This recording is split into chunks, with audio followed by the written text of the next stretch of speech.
2027 সালের ওয়ানডে বিশ্বকাপ বাংলাদেশ কি সরাসরি খেলবে নাকি খেলতে হবে কঠিন বাছাই পর্ব? সদ্য শেষ হওয়া সিরিজে 2-1 ব্যবধানে দুর্দান্ত জয়ের পর এবার বিশ্বকাপের সমীকরণটা পুরোপুরি বদলে গেছে। এই ঘটনার নেপথ্যে আসল কারণটা কি এবং এর প্রভাব কতটা সুদূরপ্রসারী হতে পারে চলুন দ্রুত জেনে নিই। র্যাঙ্কিংয়ের দিকে তাকালে হিসেবটা বেশ জটিল। এই মুহূর্তে আইসিসি ওডিআই র্যাঙ্কিংয়ে বাংলাদেশ আছে 10 নম্বর পজিশনে। সামনে ভারত, অস্ট্রেলিয়া, পাকিস্তান থেকে শুরু করে আফগানিস্তানের মতো পরাশক্তিরা। কিন্তু সদ্য পাওয়া এই অবিস্মরণীয় সিরিজ জয়ের পর টাইগাররা 9 নম্বর পজিশনে উঠে আসার এক জোরালো সম্ভাবনা তৈরি করেছে।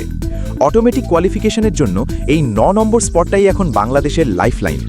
দক্ষিণ আফ্রিকা কো-হোস্ট হিসেবে এমনিতেই খেলবে, তাই র্যাঙ্কিংয়ের মার পেছে কোনোভাবে যদি তারা সেরা 8-এর বাইরেও চলে যায়, তবুও 9 নম্বরে টিকে থাকলে বাংলাদেশের সরাসরি বিশ্বকাপ খেলার টিকিট কনফার্ম। সমীকরণ যখন এতটাই কঠিন আর চারিদিকে যখন তীব্র চাপে পড়ে যাওয়ার শঙ্কা, ঠিক তখনই ঘটল আসল ঘটনা। বন্ধুরা, ক্রিকেটের এইরকম ডিপ অ্যানালিসিস পেতে ভিডিওতে একটি লাইক দিয়ে চ্যানেলটি সাবস্ক্রাইব করে রাখুন। এবার আসি আসল পয়েন্টে। অধিনায়ক মেহেদী হাসান মিরাজের একটা মাস্টার স্ট্রোক স্টেটমেন্ট পুরো দলের মাইন্ডসেট বদলে দিয়েছে। মিরাজ খুব স্পষ্টভাবেই জানিয়ে দিয়েছেন, এখন থেকে প্রতিটি ম্যাচ, প্রতিটি সিরিজ শুধু জেতার জন্য নয়, বরং মহামূল্যবান পয়েন্ট আদায়ের অঘোষিত যুদ্ধ।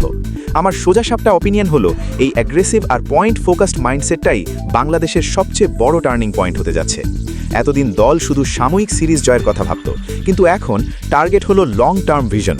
টপ অর্ডারের ধস আর চরম ব্যাটিং বিপর্যয়ের পুরনো ভূত তাড়িয়ে এই কনসিস্টেন্সি ধরে রাখতে পারলে বাংলাদেশ শুধু অটোমেটিক কোয়ালিফাই করবে না, আগামী বিশ্বকাপের রীতিমতো ভয়ঙ্কর দল হিসেবে আবির্ভূত হবে। বোর্ডের এবং ক্যাপ্টেন মিরাজের এই পয়েন্ট কেন্দ্রিক সাহসী সিদ্ধান্ত কি সত্যিই দলের ভাগ্য বদলে দেবে, নাকি র্যাঙ্কিংয়ের এই প্রবল চাপেই ব্যাকফুটে চলে যাবে বাংলাদেশ? আপনার সোজাসাপটা যুক্তি কমেন্টে জানান।